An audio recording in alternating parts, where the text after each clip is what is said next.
Hello, people. Hello, and welcome to the next episode of the Agile TD webinar series. I can see that many people are here already. I hope some more will join. It's almost 70 signed up, so that's good in the middle of holiday season. Hi, Hype. Hello. Meet Hype, everyone, for those who didn't yet. So yeah, please just leave a comment on the right in the chat where you're coming from, like where you're tuning in from. It's just nice to see where everybody's at right now. And so hi everyone, hi world. Yeah, before we actually start, I want to make a few announcements on our end. The last time we wanted to do a webinar with Cam Perry, a very cool new voice speaker from the US, a new aspiring speaker, and the webinar couldn't take place because Crowdcast had some server problems. And we tried to make this come back, and now we're doing a redo, or the first time actually, of the session next week, Wednesday at the same time with Cam Perry. He's a young developer, and he will tell us more about how he managed to work in a remote team, being a young new developer in these remote times. So you should check it out. Also, a week after that, we will have Ashley Janelle, also a new voice from the US, from Chicago actually. And she will be talking about how to work best in an agile team as a UX designer. So you can sign up for that as well anytime soon. And then, of course, we are having a hybrid edition for those who don't know. So we are having on-site and an online conference in November this year. And if you want to find out more about all the exciting stuff, just press the button down below. And we hopefully see you there. Before we start, a quick run through this crowdcast. So on the right-hand side, you will see the chat, of course. You can just, say where you're from, add some information, share some links to whatever you want to share, but be nice. The code of conduct is in place. If you are bad, then I'm going to ban you and throw you out in no time. If you want to ask a question, please go to the Ask a Question box in the middle of the screen, post your question or upvote for one that's already been posted in there. We also have a poll, and actually this is being used right now, or will be used by Hype. He will guide you through this in his session in a minute. And what else do you need to know? As soon as the session is over, we will do the Q&A, and when the whole webinar is done, the replay will be available in about 10 seconds after the webinar has stopped, also on the YouTube channel. And if we somehow do not manage to answer all questions, I'm sure we will find a way, right, Hype? Absolutely. Cool. Cool. Now, thank you again also to our sponsors, the Agile Testers from the Netherlands. Thank you so much. They are so kind and stick with us through these crazy times and sponsor the Agile Testing Days. Thanks so much. And now a few words to Hype. For those who don't know, this is Hype. He has been with us for, I don't know, I think since the very early start. We are very happy for that. 10 years? Oh my God. You don't look that old, though. Sorry. No, he's a quality coach, an agile expert. He's a scrum master. He is much, much more than that as well. And you can check this all out on his website. It will be posted in the chat, so go and have a look. He's also, he describes himself as a very spontaneous and fun humanist, and a very direct one as well. He is a result-driven idea generator, that's what he says. And I think for the first feature, for those who have been to one of his sessions, they can definitely confirm. We do. He's doing all kinds of fun stuff with the likes of Alex Schladerbeck and Bart Knack. We don't really ever know what we get, but it's always great fun for all Agile Testing Days. It's so cool. And yes, he is fascinated also by the power of mindset, and just recently published a post together with his learning partner, Nicole Arante, on the mindset, a book. It's called Mindset, Changing the Way You Think to Fulfill Your Full Potential by Professor Carol Drake. So go to the website and read the blog. It's very inspiring, as is Hype. He is also very busy at this year's Agile Testing Days. A keynote, a workshop, a tutorial, and a game show. Crazy. He can't get enough of us. But you know what? We should all just live by his motto, stay hungry and stay foolish. So we will see each other in the Q&A. And now I'm just going to give it up to Hype before I start talking more. Okay. See you all later, and thanks, Hype, already. You're welcome. Okay. Good afternoon, or good morning, or good evening, wherever you are. I'm going to share my screen now. There it is. Okay, so today I want to talk about testing in modern times. That's a presentation I made with a colleague called Joost, and Joost is here as well. Joost is far more technical than I am, and if in the Q&A we stumble upon technical questions, then I will call in the help of Joost, because he's very knowledgeable too, but he likes to be not on stage. So he's always in the background. So thank you, Joost, for helping me create this presentation. And it's a story about quality and value. So we're going to talk today about software development, testing and quality, learning, testability, and learning in teams. And if you have questions, just ask a question on the screen. On the screen you find the ask a question section, and put your question in there, and we'll go over that when I'm done talking. And I don't need a lot time. I think I need like 20 minutes for this presentation. So today I want to talk about testing and quality, and I want to talk about challenges in work. But before we do that, I have a quiz or a poll. So please go to the poll. There are 10 questions you can answer with true or false.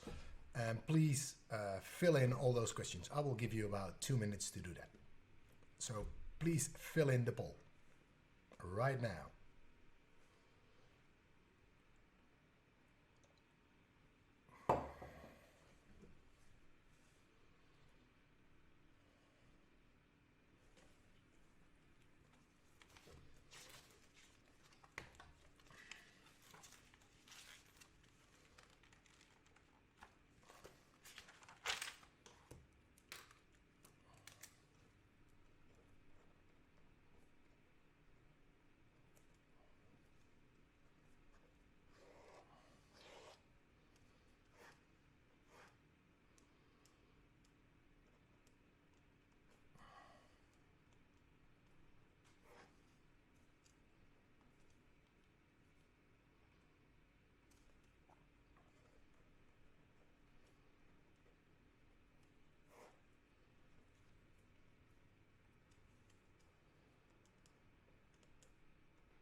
I see some interesting results coming in. So if you haven't filled in the poll yet, please do it now. I see like 26 people have filled it in.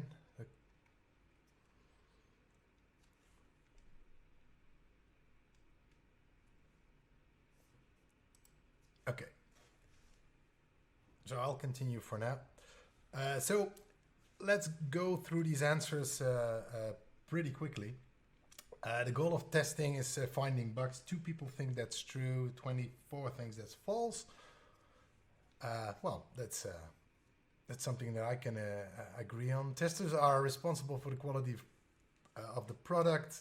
6 people think that's true. That's interesting. I like to talk to those 6 people. We'll get to that in the presentation.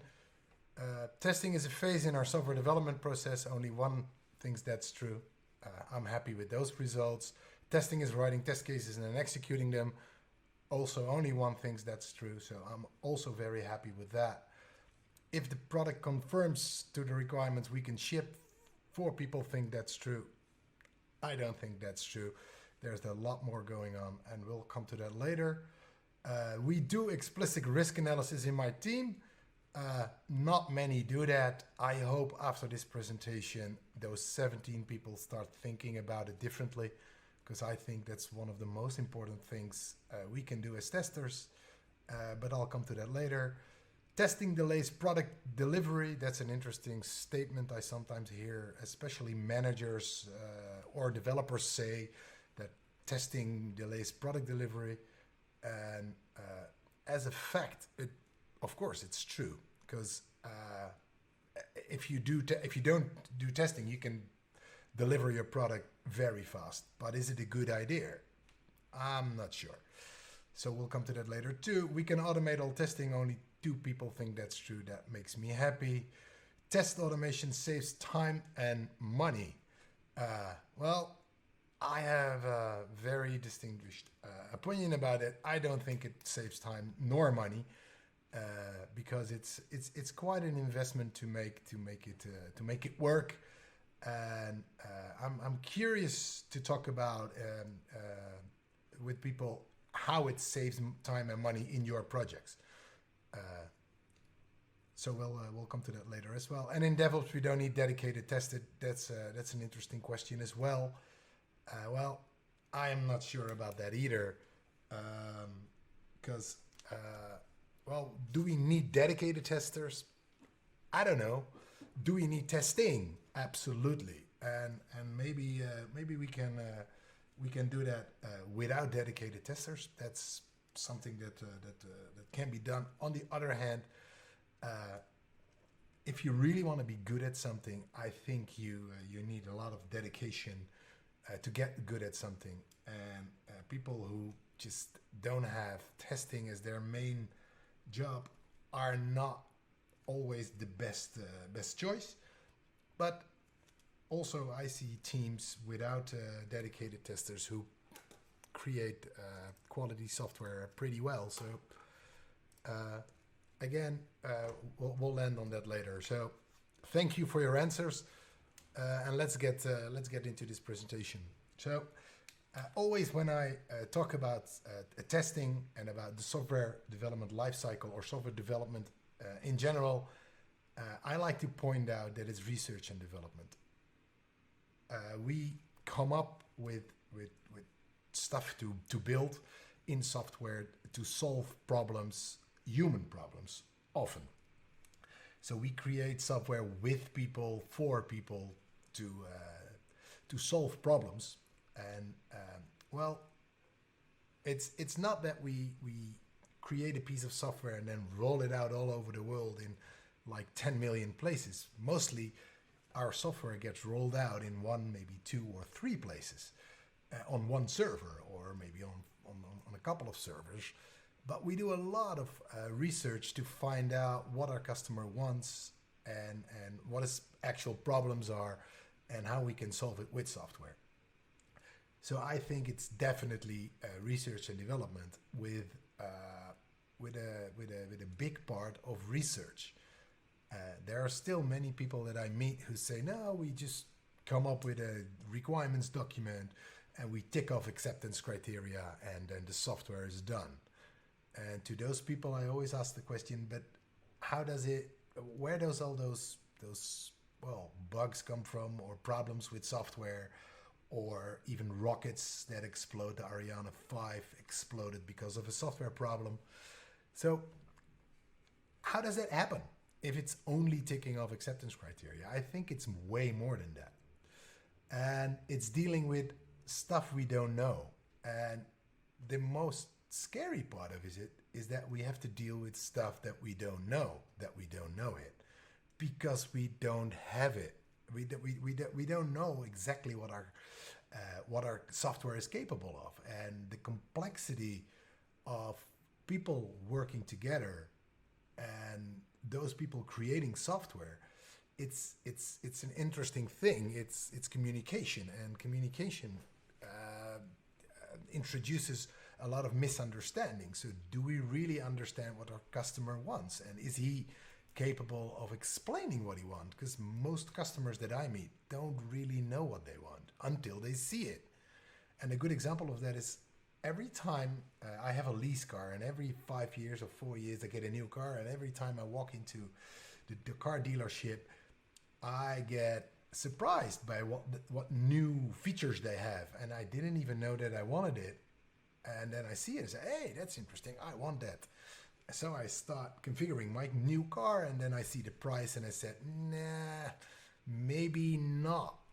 Maybe not those expensive options. Leave them out. So it's also a sort of negotiation. What can we do for this customer within a certain period of time? And so we cannot capture everything up front. We have to build new insights. And while doing that, we have to deal with complexity and with confusion and with changes. And we have new insights, and we don't know everything.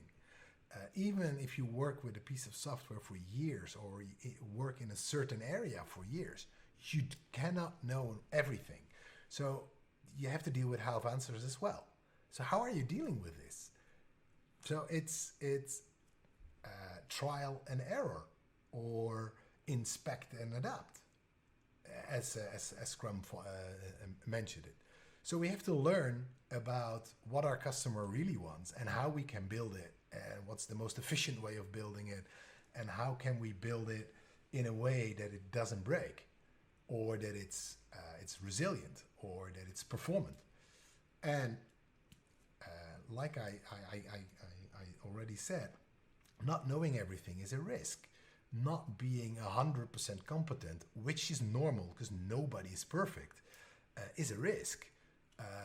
Dealing with new technology is a risk. So there are many risks in there. And dealing with not fully understanding what other people say, because again, in communication, there are some troubles in fully understanding each other, and especially if you have a big team, there are many risks. So how are you going to deal with all those risks? So I want to talk a little bit about testing, because what's the role of testing? It's not finding bugs. It's informing decisions about quality and risks, or about helping other people take decisions about the software, or giving people insight of what the status of the software really is. And if you inform decisions about quality and risk, quality to me is a value for people who matter. Simple example, if you ask my brother what's the quality of coffee, it doesn't really matter because he never drinks coffee. So his opinion doesn't really matter.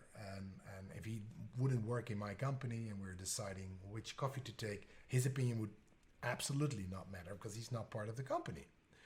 So value to people who matter, and what is valuable.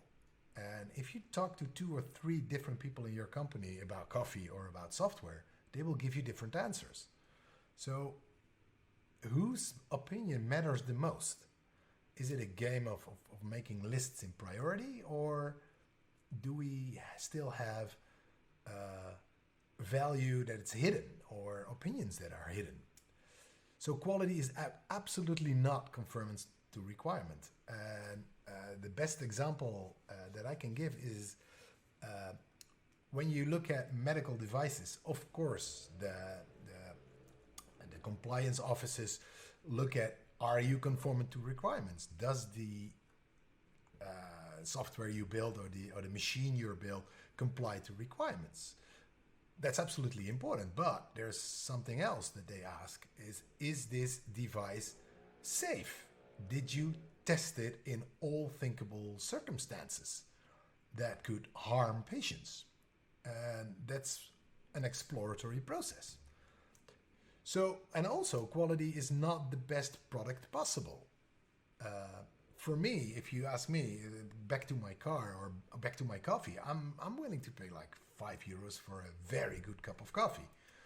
So if you give me coffee that's €15 and it's even better, I'm not willing to pay for that. Same with my car. I cannot afford €100,000 car, so that doesn't have quality for me. I can't afford it. It's probably better than the car I have right now, but it's what am I willing to pay, or what can I afford to pay? And it's the same with your customers. So 100% quality, that's a bullshit. So quality products solve the problems and are good enough. And then let's have a look at the business case of testing. Is there a business case for testing? Well, that's a very interesting question, because for me, testing is learning about the product, about the people who use it, and what's the business case of learning. And I have this because I'm a trainer, and my company sells training, and my former company sells training as well. And how much are you willing to invest in training? And I see a lot of people say, we don't have a lot of time for helping onboarding new people in our project or sending to trainings, because it's expensive. And that's absolutely true. That could be expensive. On the other hand, try not to educate your people. Try not to onboard them in a normal way, and see what happens with that. And that's the same with testing. Do you value testing? Do you value learning? And if so, how much are you willing to pay? And if it's valuable enough, you won't discuss the price. But are the costs justified? And if not, then try to live without it. I see some companies try to live without learning, onboarding people in a good way, and they always pay the price weeks or months later when stuff happens that they said, why didn't you know that? And then the person in question said, well, nobody told me and I haven't figured it out yet. Or in testing, why does this bug happen? Well, because nobody really looked closely at this function. So how to reduce the cost of testing, because I think that's an important thing that many people want. The cheaper it is, the better, right? Well, of course, and I fully agree with that. So if you want to reduce the cost of testing, I think we should focus more on testability. And testability is an interesting thing, because if I talk to testers about testability, or if I talk to teams about testability, and I say, hey guys, what did you do to make this product more testable? They sometimes look at me with those big glazing eyes like, we really don't know how to do it. And I think that's a pity, because the more testable your product is, the faster you can go. And for me, testability is in the same line of learnability, and not the old ISO definition. My definition is, how easy is it to learn about the value and risks of a product or a solution? And testability of a product is how easy you can learn or test in a particular team in a given context, because I think it's different everywhere. So there's not a set of things you should do. No, you have to look at your team and say, hey, what do we need to learn? What do we need to do to go faster? And James Bach and Michael Bolton created software testing heuristics, and they're in the reference of my slide. And Ash Winter and Rob Meany created this the 10 P's of testability. And I could talk you through it, but I don't think that's very valuable. I would just say go buy their book and read about it, or Google it and find it online. But this wheel says it, gives you a hint. Testability is everywhere in your project. It's in the people. It's in their mindset. It's in their knowledge and skills. The more knowledgeable you are, the easier the person can do testing. So training will pay off here, or coaching, or pairing. The philosophy. Is the whole team responsible for testing or is it just one person? Because I have many stories about teams that say, no, we have a tester and they do the testing and they are always the bottleneck. Or is it the whole team that's willing to help? How is the collaboration? So the better people collaborate, the easier it gets to test. The product, is it designed to be testable? Do you have logging? Do you have monitoring? Do you have easy, accessible screens? I worked in a hospital once, and the software we had a test mode where screens had more options to fill in, so I could just add stuff that normally a normal user couldn't use. But I, as a tester, in the test mode, could use those functions to make configuration easier or to tweak the software in a way I wanted it. The process, the project. Do you understand your problems? Do you have pipelines? If you have a pipeline, then installability of your software is probably better, so there's less risk there. And if there's less risk, you probably have to test less. So it's a form of testability to speed you up. Productivity, prediction issues. Every prediction issue that hits your team will slow you down because you have to analyze it, you have to fix it, you have to reinstall it. So it will absolutely slow you down. So all these things matter. And why am I showing this? Because I think one of the most important things is that as software development teams, we look further than only testing, because testing is mostly after we done stuff. And I like to well, in popular language they call it shift left, but I hate that term because it's just a buzzword. What can we do to lower the risks or to make risks more visible or to make the software easy to investigate or to test? I think that will save money. And a lot of people say, well, I want to automate it all. And in this audience, only 2 people said that. And those people, I'm talking to you right now. It's impossible to automate all testing because an automated check can only check what you know that it should happen. So if you want to check if 2 plus 2 is 4, then that's something you can check.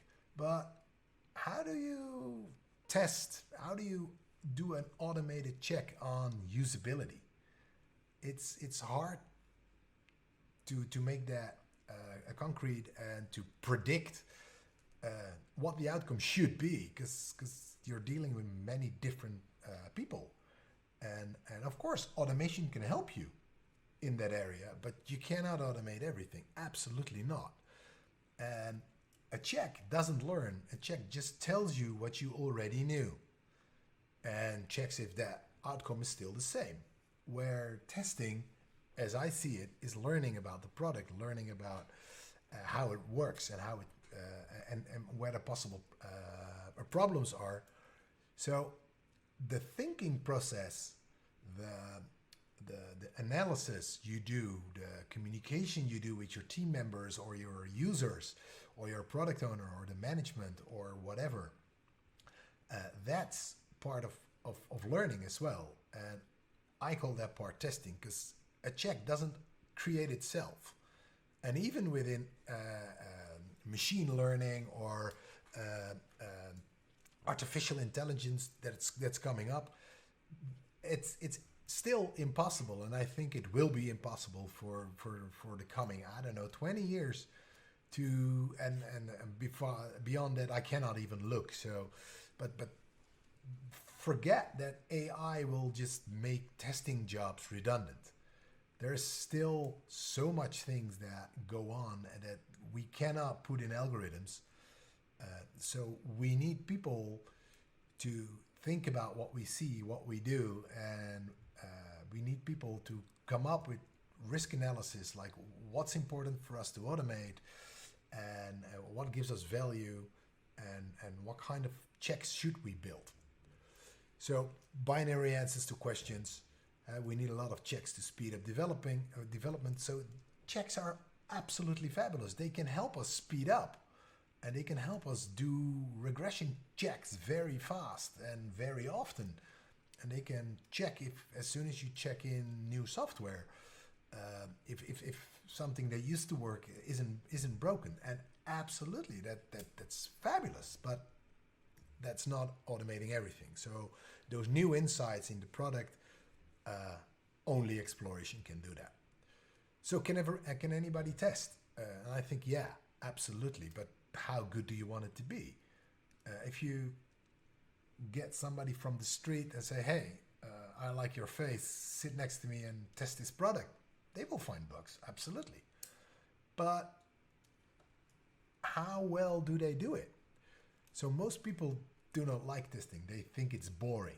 And I did this same presentation for developers, and I cannot remember exactly what they said, but I think 10 out of 30 gave the answer, yeah, testing, 8 out of 30 gave the answer, yeah, testing is pretty boring. And for people who think testing is boring, they will never really learn. And do you really want to make people responsible for stuff that they don't like? Because if you don't like it, you'll try to postpone it or try to get rid of it easy, or, well, you never really learn about how it works. So I'm not sure if you want that. So we need smart people with critical distance, and critical distance is that you have enough distance from the product, so it's not your baby, to say, hey, that's interesting, I see this and this, and that doesn't look good to me. So you're able to think about it without stepping in the bias of well, this is, I think it's good enough, because I think of that when I deliver a product always, and then my colleagues or Joost look at it, and then they say, well, this really needs improvement, and they're often very right. So you need people determined to find problems that matter, and not only going fast and solving problems, which is important, but doing a good risk analysis and keeping an eye on, hey, did we catch all the risks? And even if everybody says they're comfortable with the outcomes, are we really comfortable with the outcomes? So problems as in, are there problems that threaten the value of the product or the on-time successful delivery of it? And yes, Arjan, keeping distance in an agile team is difficult. That's why you need to get trained in it, and you really need to see it as, okay, I know I'm not making you guys happy, but I saw this and this in the product, and it doesn't look good. So the question I asked, and the question Joost and I discussed while creating this presentation is, are we still talking about testing, or is it much broader? And if you have the definition that testing is executing test cases, and it's something that you do after development is done, then yes, it is absolutely much broader. But I like to look at testing from a way broader perspective. It's, for me, is the whole learning part, and doing a code review is testing. Going through user stories in a refinement is also a form of testing. It's learning. So the critical distance is also in the mindset, and the opportunity mindset for, yes, we want to solve problems, versus the problem mindset is, hey, what if? What's happening if we do that? And risk analysis and asking those questions is really hard. The first time I work with customers to do risk analysis, mostly they say, well, the product should work. And then I ask, okay, and what happens if it doesn't? Well, then I ask the developer to fix it. Well, that's one step in risk analysis. And of course, you need to go way, way deeper. And looking at the poll results today, not many people do explicit risk analysis, and I wonder why. So learning in teams is all about loops and learning loops. And everybody knows the Deming circle, the plan, do, check, act, and you can agree or disagree with it. But you plan something, you do something, you check if it works, and if it doesn't work, then you redo it. That's basically how it works in everything. And I'm gonna show you a lot of loops that don't have much to do with testing in the narrow sense, but it all has to do with testing in the broad sense. So team collaboration and skills optimize the software development lifecycle and processes.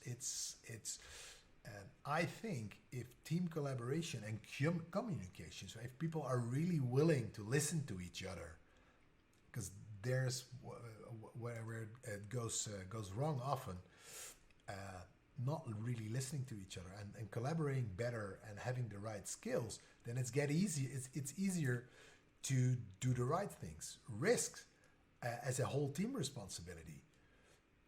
That's an interesting thing to see. It's the testers drive risk analysis mostly, but I also want them to look at the project risks, and that's what project managers used to do in the past. So where are the risks, and how can we mitigate them? Test your requirements and assumptions continuously, and we make assumptions all the time, and I think it's nonsense to say that you can't make assumptions, because we do it all the time. But the more difficult, complex assumptions, or the more dangerous assumptions, need to be checked absolutely. As a team, we need to help programmers to go faster, because the faster they can go, the faster the whole project can go, right? So we need to build development and release pipelines to push software through easier and to do it in a safe way. Automated checks can help us with that. But also code quality and measuring the right stuff. I think it's not very useful to measure how many test cases we do or how many lines of code somebody writes. But it is a good thing to measure how happy the team is. And yes, that's not something that you can put in a number, but you can talk about it, because if you have an unhappy team, I think it's a risk for your for your product. So measure the things you want to measure. Test enough, because good is good enough, and we're all testers. And oh yes, we really, really, really want to test everything, but do you really need to test that? How big is the risk? What will happen if it goes wrong? Maybe you have a database of like 2,000 open bugs that will never get fixed. I think that's a waste of time. Put in the testing and create all those bug reports if nobody's ever going to fix them. So talk to your customer, talk to your product owner. Are these important problems we're finding, or are they just, I don't know, nice to haves, and since there's so much pressure on the project, we'll never fix them? Well, I don't know. Or even better, have an integrated quality strategy based on risks. So not only a testing strategy, but integrate the way you work, the way you do coding, the way you have your release pipelines or development pipelines, the way you do ops. Put it into a quality strategy. Do risk analysis over your process, over your people, over your product. Look at all those risks and see, hey, how are we mitigating those? Tooling. You can use dozens of tools, and it's not about the tools. Define how you work with your team, and then go through a process of what tool could help us in this way of working, instead of, hey, we're gonna do test automation and we're gonna use Selenium because that's the best tool available. Well, no. It probably is a good tool in context, but is it really the best tool to use? I don't know. And mitigate appropriate risks, not by testing. So do monitoring, do testing in production. Some things can easily easy be tested in production, as long as you find them before your customers do, or before disastrous stuff happens. So if that's not the problem, and you can easily turn back what you had before, then why build a huge test process in front of it? And I'm not saying you shouldn't test anymore, that you can test everything in production. It all depends on context. So if you want to go fast, learn. See a way how you can learn fast by monitoring, by better collaboration, by better communication, by better skills in testing, development. It's everywhere in your team. And some people call it whole team quality. I think that's a buzzword too, but I still have put it here because it's the whole thing quality. It's quality everywhere. And again, remember that if I say quality, it's not perfect. It's not perfection. It's good enough.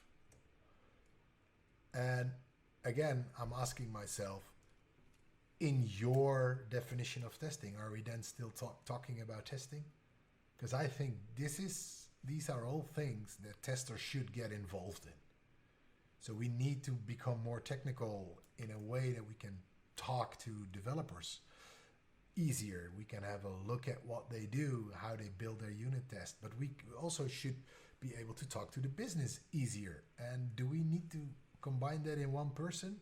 That's not what I'm saying. I think teams should be having all those skills. So as a team, take your quality serious and see where quality is in danger by doing risk analysis. So looking back at the poll results, there are three questions that I want to come back to. One is explicit risk analysis. Again, I cannot emphasize it enough. Please start doing it. And if you don't know how to do it, then come to Agile Testing Days. Paul Holland and I are doing a workshop on risk analysis. Test delays product delivery. Yes, absolutely. And I hope it is with a good reason, because it's not that you want to go as fast as possible. I'm sad that in Formula One sometimes a driver died, and the last one was Ayrton Senna, and he was going so fast. It comes with risks, and these people are willing to take those risks, and it's very sad that he died. But these things can happen if you really want to go fast. So the faster you go, the risks are getting bigger. And are you okay with dealing with problems that can come out of going fast? And do you see all the risks? Are you willingly taking risks like those Formula One car drivers do? Or are there also all kinds of hidden risks? And those hidden risks, those black swans that pop up, those are the ones that kill you. And the last one is test automation saves time and money. I don't believe that. I don't believe that at all. It saves time in execution, but it costs a lot of effort to create checks that are good enough, and it also takes a lot of time and money to maintain them. So that's a thing that I don't believe in. I think it can help us. Test automation, or automation in testing, as I like to call it, because you cannot automate tests, is very important to speed up stuff. Especially release pipelines need a lot of checks. Continuous integration need unit testing. Unit testing is also very important to do refactoring. So we need all those checks. Absolutely, they're great value, but they don't save us time and money.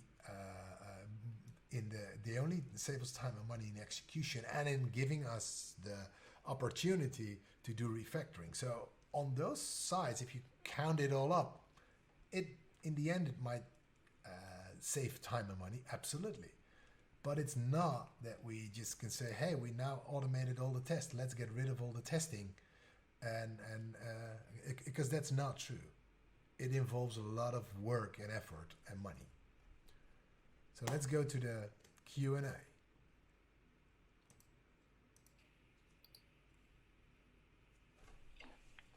Hello. Hello. I just kicked out your slides. I'm so sorry. That's fine. That's fine. Yeah. Thanks, Hype. I don't know if you had the chance to follow the chat, but we have 4 questions so far, and the very first one was posed by Janet Gregory.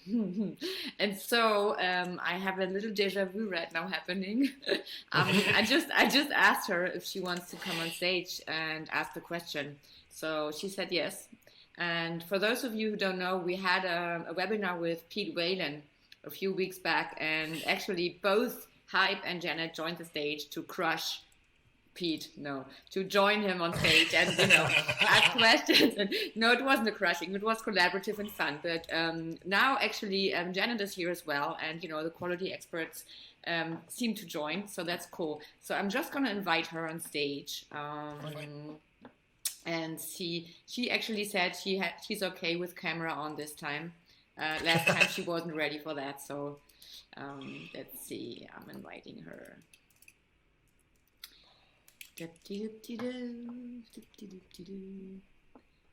Okay, she's accepting and connecting right now. Should happen any minute.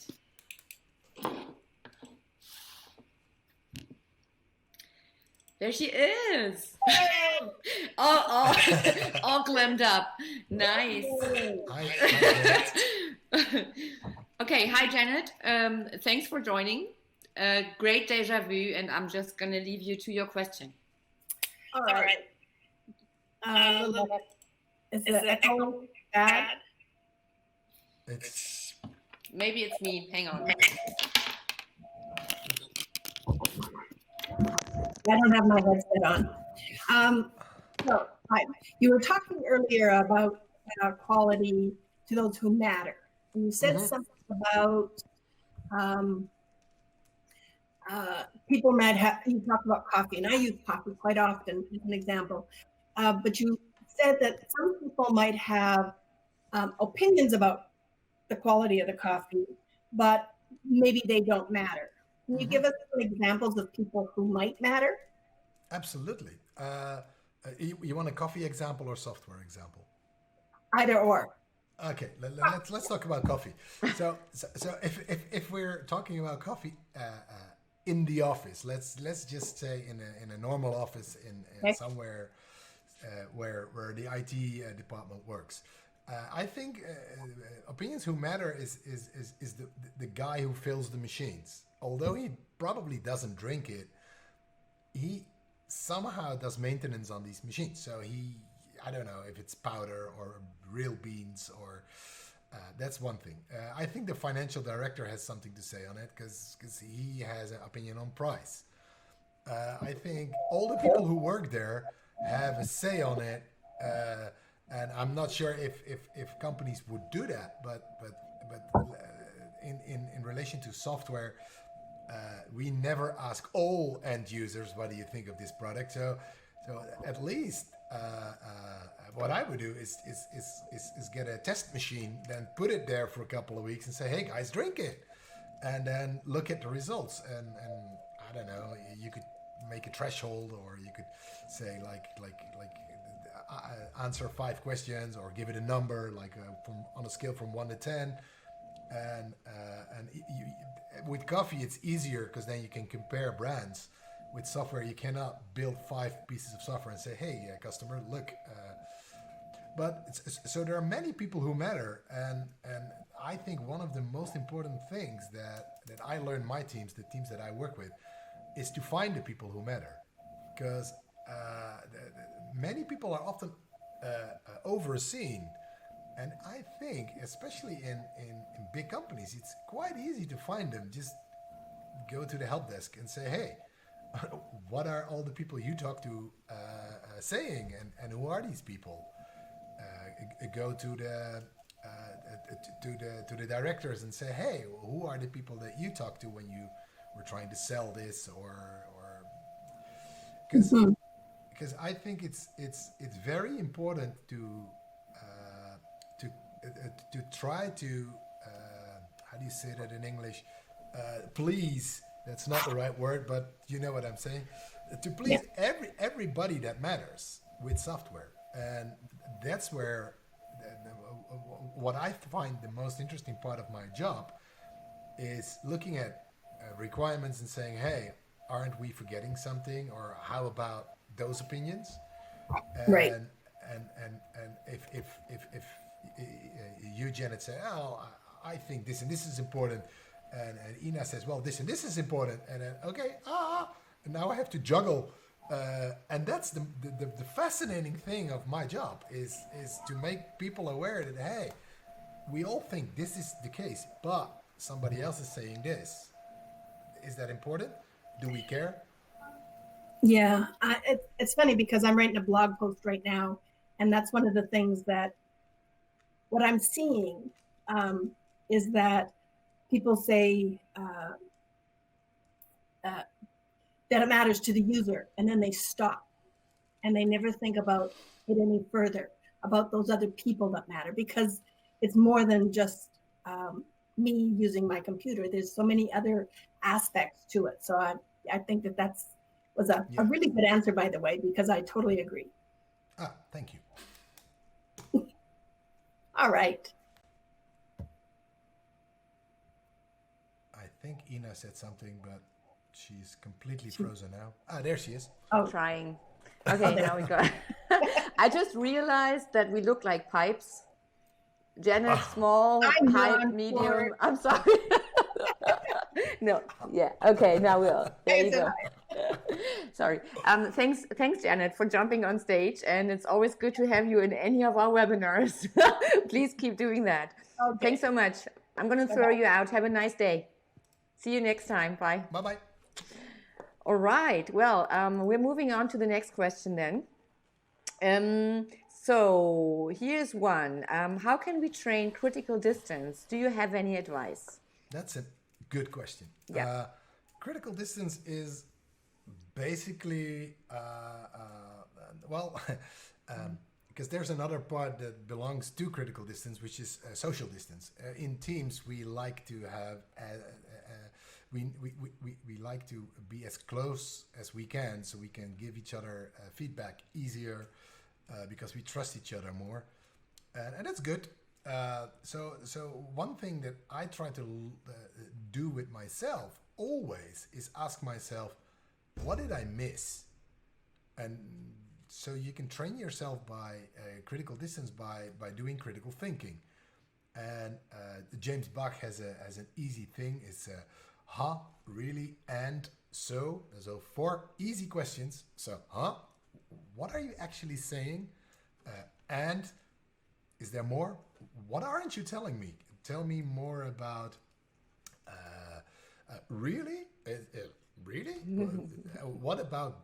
And so why does it matter what you say? And that's a very simple 4-step, easy to remember 4 words thing to do. But critical thinking is really part of it. And what I also do is, because I think that's important to mention to my team, is I mention to them, hey, I'm here to make you guys look good, to form as a team. So let me be the critic of the team. It's nothing personal, but sometimes I can be a little bit personal because it's about your work. And I hope you really don't mind. And if they start screaming, then I'll just try to comfort them and give them chocolate. But but if your team fully understands your role, then that helps. And what I also do is I hand out checklists with questions that I ask. Like, hey, these are questions that I'm going to ask about your product. So have a look at them. And then people are prepared. And I train people in asking the same questions. So as I come in as a coach, I will always do the first session myself. Like, hey, let me ask the questions. Please see what I'm doing. And then I explain, hey, have you see what I done? Now you guys try. And then I let them do it. And if they don't go deep enough or if they've got something, it's fine. I'll just jump in and ask one or two questions. And over time, I become more and more silent because they can do it themselves. And risk analysis is difficult, but it's easy to do if you have a couple of good checklists. If you know, like quality criteria are a good checklist to use during risk analysis. Have we thought of every quality criteria? The what if question.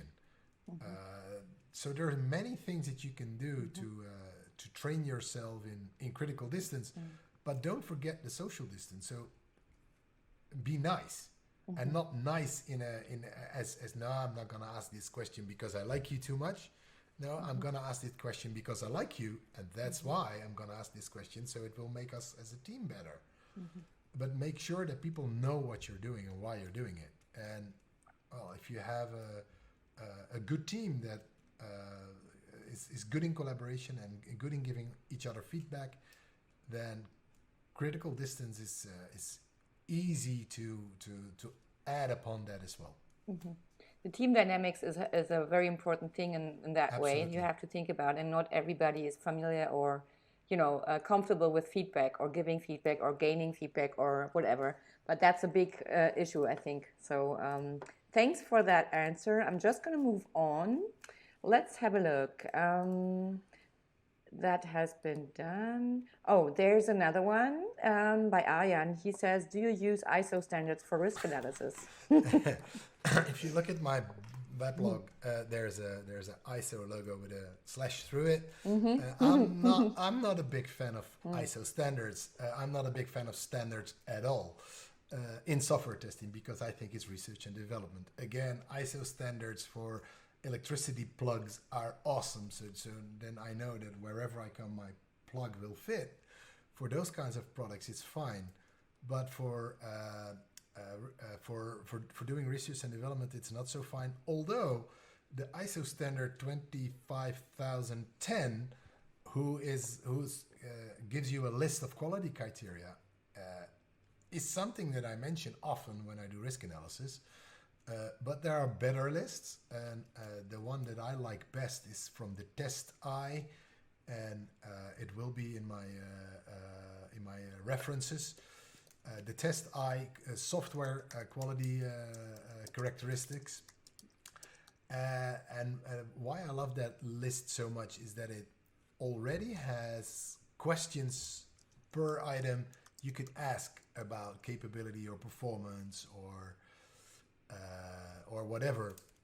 So it's very good. But again, ISO 25010 can be used, but you have to pay for it if you want to have it. So not a big fan.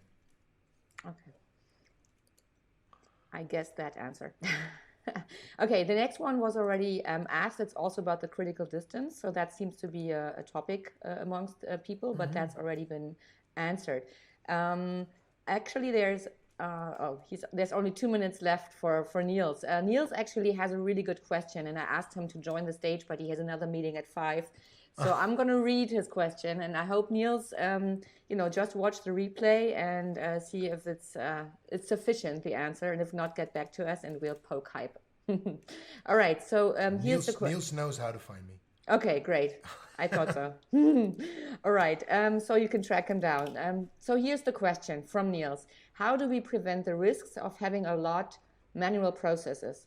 Accepting we cannot automate everything, for example, testing, but considering that people do not scale in this modern world, can we minimize the manual quality work? Absolutely. And with minimizing, I'm not going to give you an answer like we can minimize it up to 10% or 20%, because I think that's bullshit. Niels works for CBS. That's where I'm currently working as well. Okay. And CBS has many teams, and they all have different contexts. So yeah, how do you minimize it? Well, by taking it step by step. That's one thing, and looking at the risks you have, and start from there. So as soon as you solve a problem, your number two problem will become your biggest problem. That's always how it works.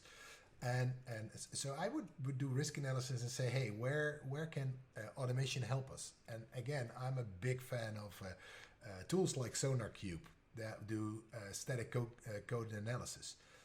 But you have to tweak them. So the first step is get that tool on board, put it somewhere in your pipeline, let it run, see what happens. Then step two is start tweaking the results. Which alerts do we want? Which alerts don't we want? And then after a half year or a year, go back to that tool and say, hey, we've missed this and this and this. Why is coupe not helping us? You can add those warnings to that.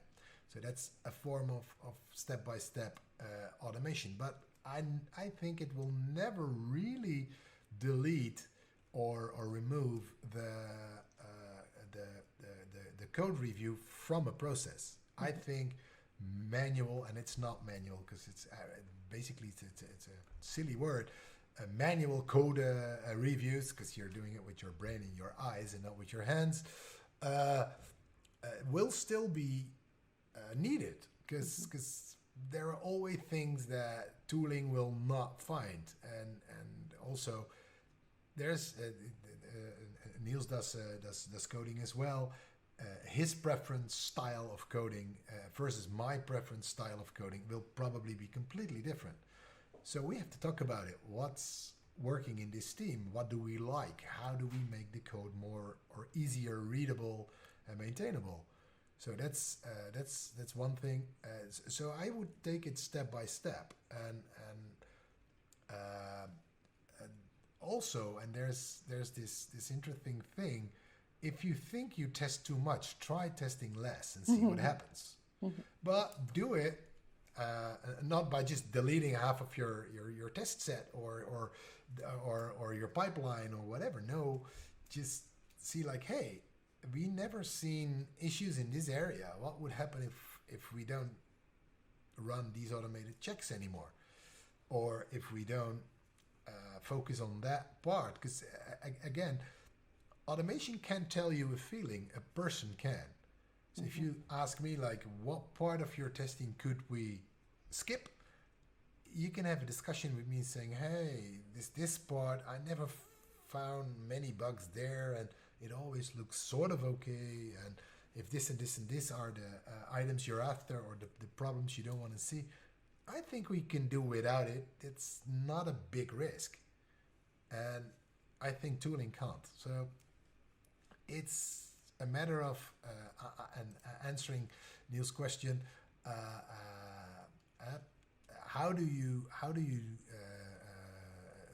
scale? Because Niels says people don't scale. Well, I think people can scale by making smaller problems and dividing them over people. But yes, I fully agree with Niels that in the modern world, especially at CBS, it's huge. They have huge systems with many teams working on it, and it takes a lot of communication and analysis to see where the risks are.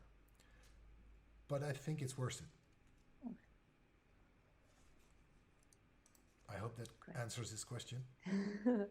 Well, it answers my question of why are humans still necessary? And I think yes. I think I will. How many tools there will be, and how good automation will become, and even artificial intelligence. And yes, I'm almost 50, so I don't have to work that long anymore. But even if I was 30, I wouldn't be really afraid that I would ever lose my job. Again, it's shifting, it's changing. I used to make big test plans and then test cases and execute them, and I was only focusing on testing. And now I'm all over the team and doing all kinds of things. But I'll do whatever is needed to find problems and to help teams do risk analysis and help teams to build quality products. And hey, if that isn't what I did 20 years ago, I think that's obvious. Yeah. You're the solution finder in the end, right? Absolutely. All right. I think let me check, but I think we got all questions. Hang on. I think there's one No, more. there is one. Stephen just asked a question. That must have been a second ago. So thanks, Stephen, for the question. Do you still have time, Hype, for this one? Absolutely. Okay. So is testing enough in a team as a tester in a few years, or are also exclamation test coding and building pipelines required skills in the future? Ooh. That's Steve. Stephen is my colleague. So Oh my gosh, this is like a team meeting. yeah, I think that it. And my first answer would be, it depends. A good It's the context-driven context. tester will always answer that, but he will also tell you what it depends upon.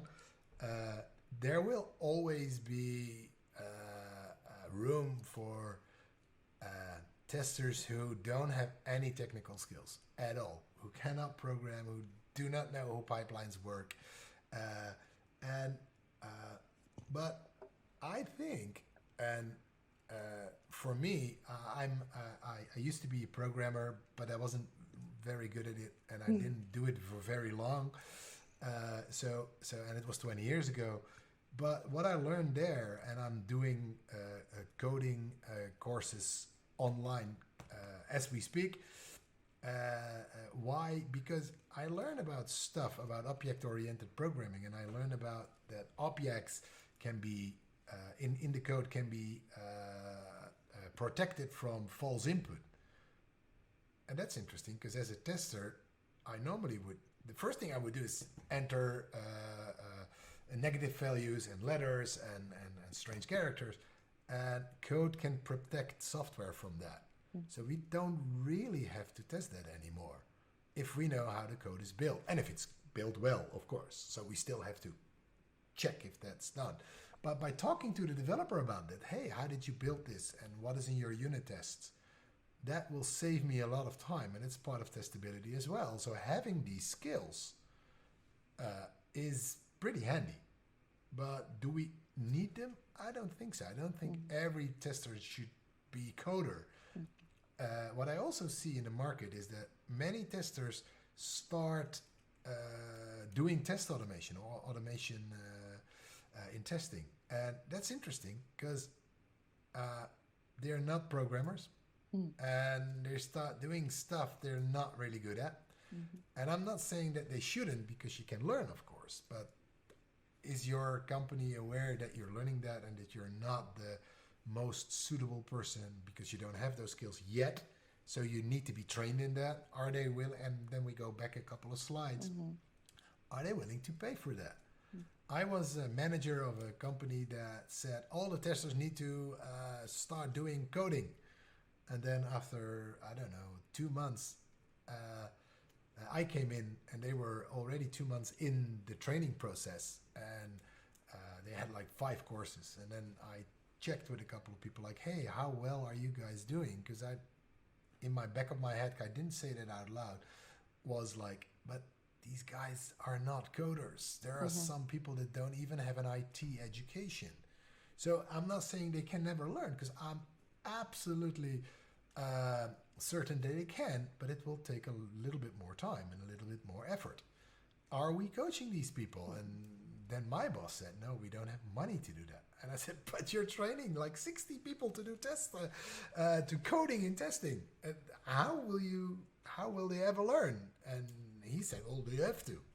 And I don't get that. So yes, I think it's a good idea to become more technical, and a bit more technical. That depends on in which project you are, in which environment you are, how well are you getting along with your developers. I really literally bribe my developers in my teams with chocolate. So if there's complex stuff to do, I say, hey, can you do this for me? And then I explain why I want it, and they said, okay. And then I'll just give them chocolate, and they will do it for me. But I want to learn from them, so I'm probably going to sit next to them and say, hey, wow, you're doing an awesome job. So by speaking their language, they're more easy, or they will more easy understand what you want, but also say, hey, if you're interested in our job, then maybe I should be interested in what you do as well. Yeah. So it really depends, but yeah, we need to become a little bit more technical, and the developers need to be a little bit more quality aware, and the customers need to be a little bit more technical as well, so they can fully understand what we're talking about. So it's yeah, universal solution to many problems. Absolutely.